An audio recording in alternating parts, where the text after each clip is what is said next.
Welcome to the Toffee Blues, your source for all things Everton, and welcome to the match preview segment for Everton versus Manchester United. We're back at Goodison after two away games which we've got beat.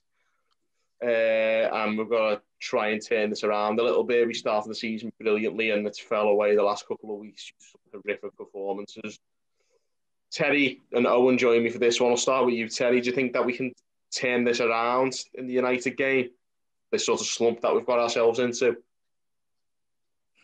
Yeah, we definitely can. We just need to see better performances from any fringe players who play. Like we've learned, haven't we, from these last two games that the depth just isn't there in the squad. Like when we were playing with our full 11, other than some dodgy defensive incidents, we were playing really well, and especially going forwards with the front three, and we had a good balance in the team. But take one or two of those starting players out, not even ones who would obviously seem obvious that they're key players. Like no one going into the season thought Coleman would be as important as he is, but clearly he is. So we'll have hopefully 9, 10 of the players of the starting 11 that we started the season with available, only Richarlison out possibly. Then we could see a return ideally to the form that we had before the international break, really. Press Man United's back four and get a good win and put a line underneath the sort of slumping results. But we'll have to wait and see. Like Richarlison is one of the two most important players. Like I think him and James, the most important player for me. Yeah, they're just almost irreplaceable. There's no quality to replace them at all. So it just depends on how many of the players we can get back. 9 or 10 of the players that of the starting 11 that we used to, I think we'll be all right. But if we're chopping and changing further, then I worry. Definitely. Owen, how can you see us possibly, like Terry says, testing Man United, particularly if we do have a depleted squad? What could we do to maybe cause them problems?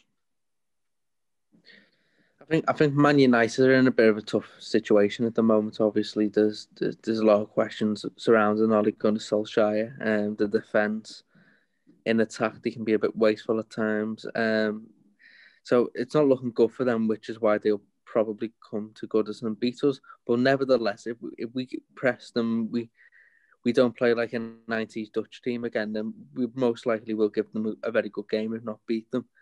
If we start just moving the ball like we did on Sunday, backwards and sideways and playing in front of them, they'll have a very good chance of winning, because playing so ineffectively gives us zero chance in a game, because let's be honest, the teams who do play ineffective football in the Premier League tend to just not do very well.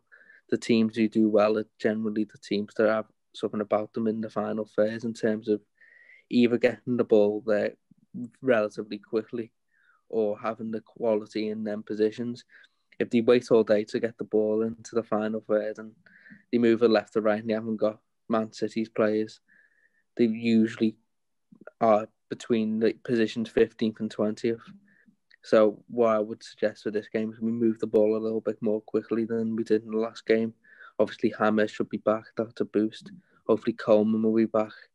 I'd like to see Anthony Gordon play for this one, just for the pace on the break. I had a bit of an issue Sunday with everyone saying, "Oh, bring Gordon on, play Gordon." Anthony Gordon wouldn't have made us win that game.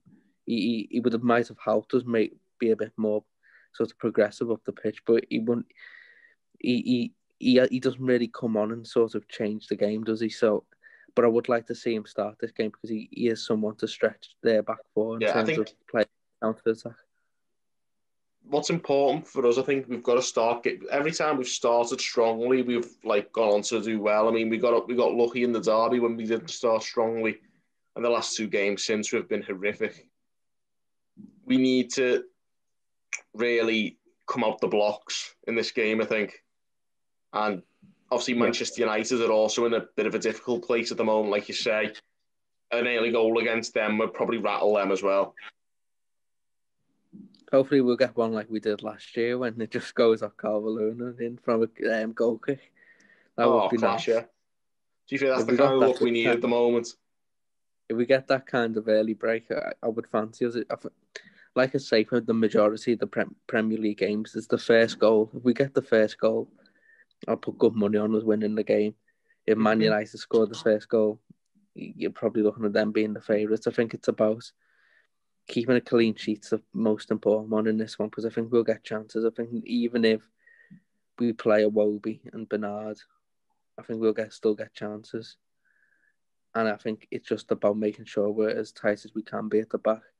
I think if Godfrey's fit, I would take Yerry Mina out and play Keane and Godfrey, and I'll just stick that as unless Holgate's fit, keep that as the back four for the while, because I do like Yerry Mina. I just don't think he's in a very good run of form at the moment, and I think we need confidence players who are confident and who are in good form.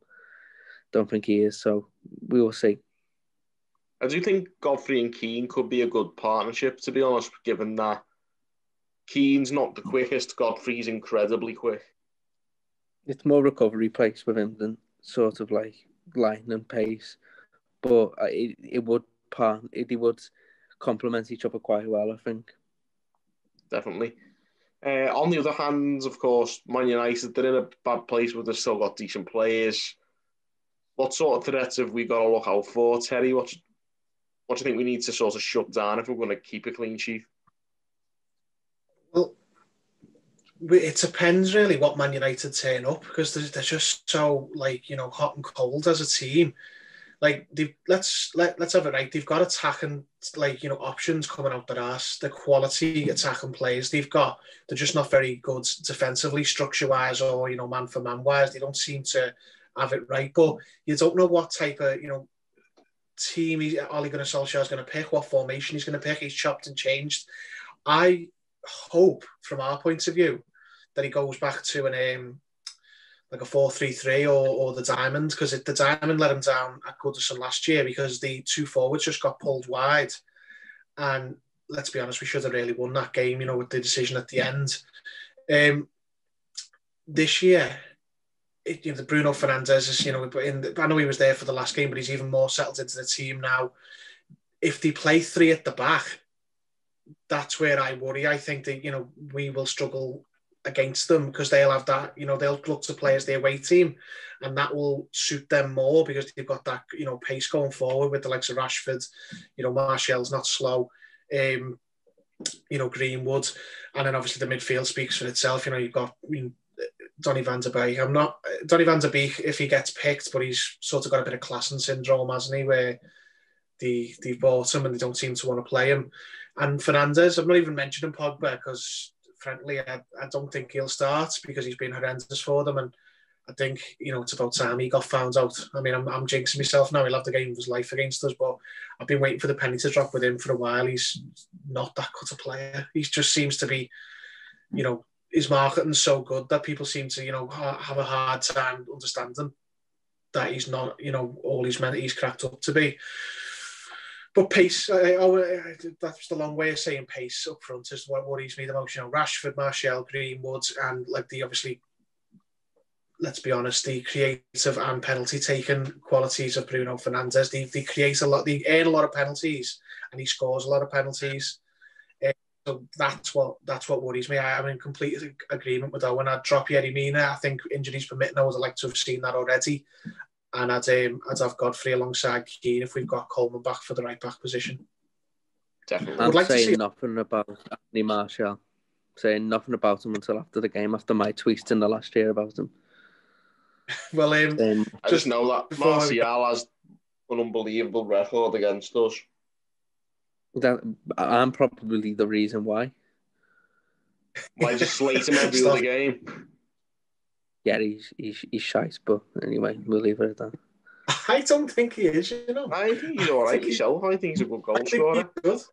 He gets a proper dog's life off their ex-players, whereas Rashford gets away with murder constantly. Yeah, that's true.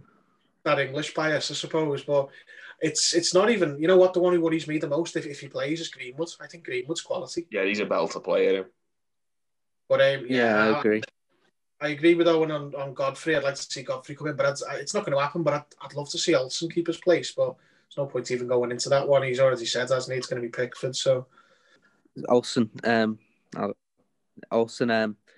Yeah, I don't think he'll play either. I would have liked to have seen him play, but the more I think of it, I feel the reason why Carlo actually took him out last week, and I think the excuse he could have given is he was playing Newcastle, and we know what John Pickford's performances have been like against Newcastle. We know what his performances have been like against most teams, but Newcastle in particular, he normally goes off his head, doesn't he? So maybe he dropped him for that, and then maybe he'll put him back in for the games coming. But like Terry said, I would rather see Olsen play, but I have no confidence in that happening. I think Pickford and Mina will play, to be honest.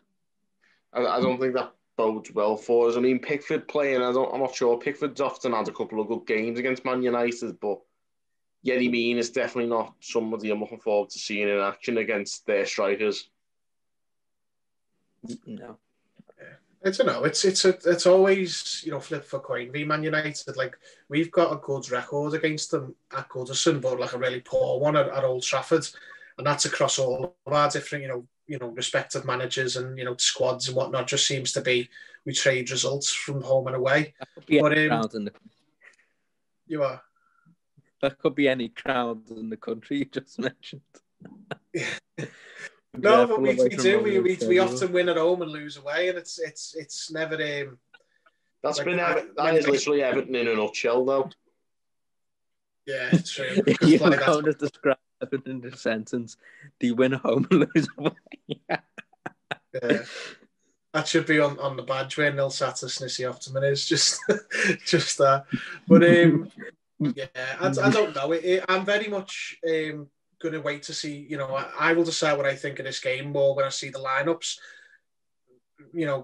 Partly because of Everton's to see who comes in and who comes out, but mostly to see Man United's because there's so many different types of Man United you could get, as I touched on before. 3 at the back, I think, suits them. It doesn't suit their fans. They don't like playing 3 at the back. It's overly cautious and they feel it's a bit defeatist, I think. But it suits their players a lot more, from the defensive players to the midfielders to the strikers. Whereas the Diamond is, I don't think, I mean, it's worked against the Champions League teams away they've played, but that's because of the personnel they've played.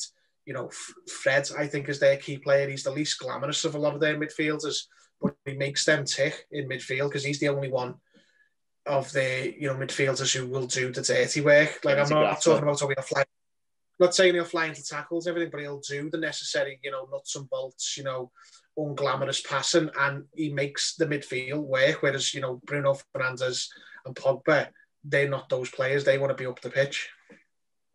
If Fred was bought for 10 million quid, he'd be raved about. It's just because the price tag on his shoulder is sort of weighed down the expectations. He's a really good player, Fred, I think. If we play Fabian Delph, if we play Fabian Delph with Alan and Decore, I would sit one of them on, just probably Delph it would be. I'd just sit one of them on Fred, because if you stop Fred, he'll stop their midfield. But it depends whether Fred starts. Ollie just goes mad sometimes and goes, right, well, we're nipping it all up and we're playing McTominay and Matic, or we're playing, Pogba defensive midfield and all that. There's no guarantee of it. I mean, not literally that one, I suppose, but like he changes it, chops and changes it so much. I don't even think Eddie I would do that. No, but you know what I mean. Like, maybe not Pogba defensive mid, but he changes the personnel. Defensive mid is playing football the right way. Yeah. Well. Yeah. Proper just offended that, like, Owen got like a bit of sick in his mouth when I said Pogba defensive mid. Then he thought of it and was like, "Oh, not sick." But, just for anyone, probably be better than McTominay there. Jesus Christ. He's he played against PSG, McTominay, and lost the contact lens, didn't he? It's like, that explains a lot, because he must be playing without the contact lens. Lost his marbles playing him. Jesus Christ. How about Tom Davis? McTominay goal against us this Saturday, definitely now. Yeah, I'm saying all these players I've slated will score. I said Callum Wilson and Jeff Hendrick would score. Jeff Hendrick didn't. Callum Wilson did. I'm not going to apologise for the agenda. I don't know how to put a Bournemouth shirt on. If anyone can't pick up from this video, I don't know how to feel yet. I don't know whether to be confident or pessimistic, because I sort of feel both at the same time, which is weird. It all depends on an hour before. Literally, It's all about an hour before kickoff when the team news comes out. Then you'll decide whether you feel confident or not about this game. Pretty much, yeah. And on that note, just don't have goal for me. Go on, what? Yeah, don't have Sigurdsson and Andre Gomez in the front three, please. Oh, God, yeah. Don't have Andre Gomez in the 18. There you go.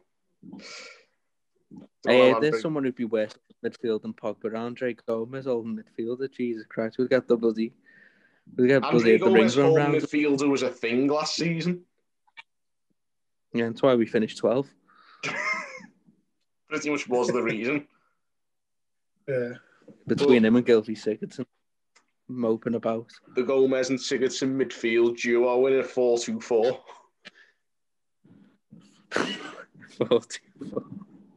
So Gomez was so poor in that midfield position that it made Sigurdsson eventually look half decent on the ball, didn't he?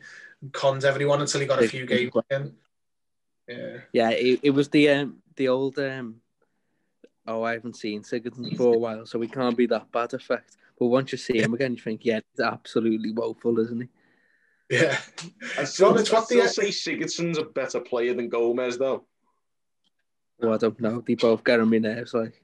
No, not for me. I'm not raving over Gomez anymore, but I'd certainly have my head to Sigurdsson. Sigurdsson twists my tit, does me head in. But it's this. That's what the Carabao Cup games done, didn't they? They sort of conned everyone into thinking that Bernard and Sigurdsson was still all right, and they're just not. Didn't realise that we're playing against Fleetwood. Yeah. I'd rather have Delph. There you go. So, if we're going to win, don't play Sigurdsson and don't play Gomez, and we might have a chance. Especially Sigurdsson, Christ. There you go. So he's bloody cons a living from taking a bloody corner, honestly. So, literally, he has no technical ability. Literally, I think we'll finish on that anyway, and we'll just say, literally, about this game.